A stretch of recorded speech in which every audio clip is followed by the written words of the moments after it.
के बारे में बता रही हूँ। और अभी तक मैं आपको प्राचीन सभ्यता के बारे में बता रही थी। अगर आप और आगे आधुनिक काल के बारे में बताऊंगी। यदि आप सिंधु सभ्यता से लेकर आधुनिक काल तक पढ़ना चाहते हैं तो मेरे चैनल से जुड़े रहिए।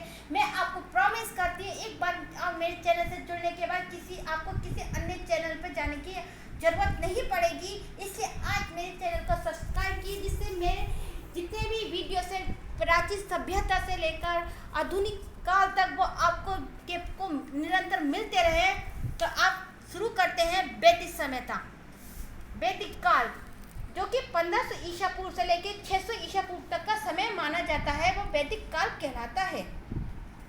वैदिक काल को टू टाइप्स में डिवाइड किया गया है। पहला है ऋग्वैदिक काल जो कि 1500 ईसा पूर्व से लेकर 1000 ईसा पूर्व तक माना जाता है जिसका समय, और दूसरा उत्तर वैदिक काल जो कि 1000 से लेकर 600 ईसा पूर्व तक का जिसका समय माना जाता है। वैदिक काल, इसमें जो पॉइंट नंबर 1 है ऋग्वैदिक काल का, जो कि जिसका समय 1500 ईसा पूर्व से लेकर 600 ईसा पूर्व तक का समय माना जाता है। अब उससे के बारे में हम जानते हैं। वैदिक संस्कृति का काल सिंधु सभ्यता के पश्चात स्वीकार किया गया है। राजनीतिक, आर्थिक, सामाजिक, धार्मिक प्रवृत्तियों में हुए मौलिक विकास क्रम में परिवर्तन को ध्यान में रखते हुए अध्ययन की सुविधा हेतु वैदिक काल को 2 भागों में विभाजित किया गया है। नंबर 1 ऋग्वैदिक या पूर्व वैदिक काल। ऋग्वैदिक काल को पूर्व वैदिक काल भी कहा जाता है, और दूसरा है उत्तर वैदिक काल। वैदिक काल को ऋग्वैदिक या पूर्व वैदिक काल जो कि 1500 ईसा पूर्व से लेकर 1000 ईसा पूर्व तक, तथा उत्तर वैदिक काल 1000 ईसा पूर्व से लेकर 600 ईसा पूर्व तक का इसका समय माना जाता है। अब नेक्स्ट, वैदिक संस्कृति का काल सिंधु सभ्यता के पश्चात स्वीकार किया गया है। राजनीतिक, आर्थिक, सामाजिक, धार्मिक प्रवृत्तियों में हुए मौलिक विकास के क्रम में परिवर्तन को ध्यान में रखते हुए अध्ययन की सुविधा है तो वैदिक काल को 2 भागों में विभाजित किया गया है। ऋग्वैदिक या पूर्व वैदिक काल या उत्तर वैदिक काल। ऋग्वैदिक काल को ऋग्वैदिक या पूर्व वैदिक काल जो कि 1500 ईसा पूर्व से 1000 ईसा पूर्व तक माना जाता है, तथा उत्तर वैदिक काल 1000 ईसा पूर्व से लेकर 600 ईसा पूर्व तक माना जाता है। अब मैं आपको वो विषय सूची उसके बारे में बताऊंगी, विषय जो कि हम सिंधु सभ्यता को समझने के लिए पॉइंट टू पॉइंट पढ़ेंगे। तो इसकी विषय सूची में पॉइंट नंबर 1 वैदिक सभ्यता का काल, पॉइंट नंबर 2 वैदिक साहित्य, पॉइंट नंबर 3 वैदिक भौतिक जीवन, पॉइंट नंबर 4 वर्ग व्यवस्था एवं सामाजिक वर्गीकरण, पॉइंट नंबर 5 आर्थिक स्थिति, पॉइंट नंबर 6 ऋग्वैदिक धर्म, पॉइंट नंबर 7 ऋग्वेद में उल्लेख के शब्द, पॉइंट नंबर 8 ऋग्वेद के मंडल और उनके रचयिता, पॉइंट नंबर 9 वैदिक कालीन सूत्र साहित्य, पॉइंट नंबर 10 वैदिक काल में होने वाले 16 संस्कार, पॉइंट नंबर 11 ऋग्वैदिक काल की प्रमुख नदियाँ, पॉइंट नंबर 12 वैदिक कालीन देवता, पॉइंट नंबर 13 वैदिक काल। और जब ये सब हमारा कंप्लीट हो जाएगा वैदिक साहित्य, तो मैं इस सभी से में से वो क्वेश्चन आपको वैदिक काल के 99 क्वेश्चन आज से बताऊंगी जो कि आपके एग्जाम के पॉइंट ऑफ व्यू से आपके लिए उपयोगी होंगे। तो स्टार्ट करते हैं वैदिक सभ्यता का काल, जो कि हमने अपनी सूची का पहला पॉइंट लिया है। तो आज वैदिक सभ्यता के काल से शुरू करते हैं। याकोबी एवं तिलक ने ग्रह आदि संबंधी उदाहरणों के आधार पर भारत में आर्यों का आगमन 4000 ईसा पूर्व निर्धारित किया है। मूलर का अनुमान है कि ऋग्वैदिक काल 1200 ईसा पूर्व से 1000 ईसा पूर्व तक है। मान्यता तिथि, भारत में आर्यों का आगमन 1500 ईसा पूर्व के लगभग हुआ। आर्यों का मूल स्थान आर्य किस प्रदेश के मूल निवासी थे, यह भारतीय इतिहास का एक विवादास्पद प्रश्न है। इस संबंध में विभिन्न विद्वानों द्वारा किए गए मत संक्षेप में निम्नलिखित हैं। यूरोप 5 जातीय विशेषताओं के आधार पर पेनक और आदि विद्वानों ने जर्मनी को आर्यों का आदि देश स्वीकार किया है। गाइस ने आर्यों का आदि देश हंगरी अथवा डेन्यूब घाटी को माना है। मेयर पी कारण चाइल्ड पिंगट नेरिंग वैन स्टीव ने दक्षिणी रूस को आर्यों का मूल स्थान माना है। ये मत सर्वाधिक मान्य है।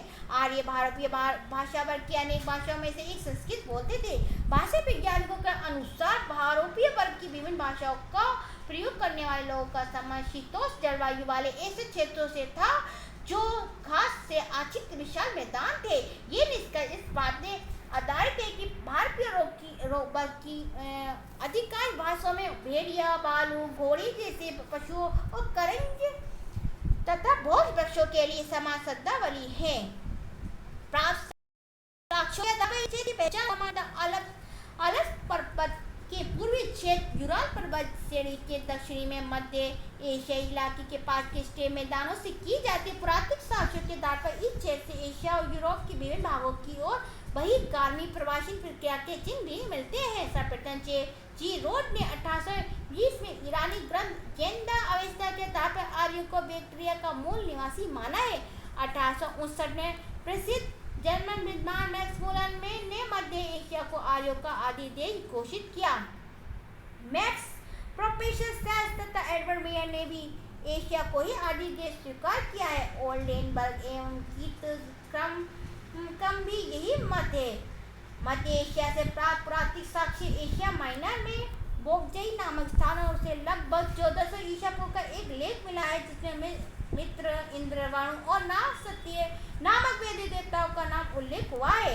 डॉक्टर अविनाश चंद्र ने सप्तसेना प्रदेश को आर्यों का मूल निवास स्थान माना है। गंगानाथ झा के अनुसार आर्यों का आदि देश भारतवर्ष का धर्मशील देश था। डॉक्टर डी कल्लू ने कश्मीर, डी.एस. त्रिपेन ने मुल्तान के देविका प्रदेश तथा डॉक्टर राजवली पांडे ने मध्य प्रदेश को आर्य का आदि देश माना है।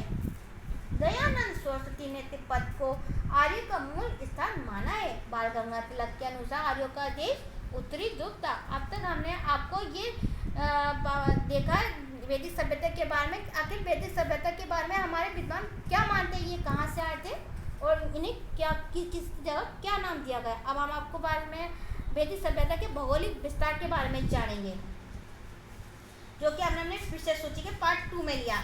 तो वैदिक आर्य का भौगोलिक विस्तार। आर्य सर्वप्रथम सप्तसेना प्रदेश में आकर बसे थे। आर्यों का भौगोलिक विस्तार जिस देश में था उसमें अफगानिस्तान, पंजाब, राजस्थान, हरियाणा तथा वर्तमान उत्तर प्रदेश, गंगा नदी का तट एवं यमुना नदी के पश्चिम के कुछ भाग सम्मिलित थे। अफगानिस्तान के अनेक नदियों का उल्लेख ऋग्वेद में, जिससे प्रमुख है कुंभा, कामो, सुवास्तु, स्वात, कुम्भु, कुरुम, गोमती, गोमल। इन नदियों का नाम अफगानिस्तान में जितने भी लेख मिले हैं उसमें है।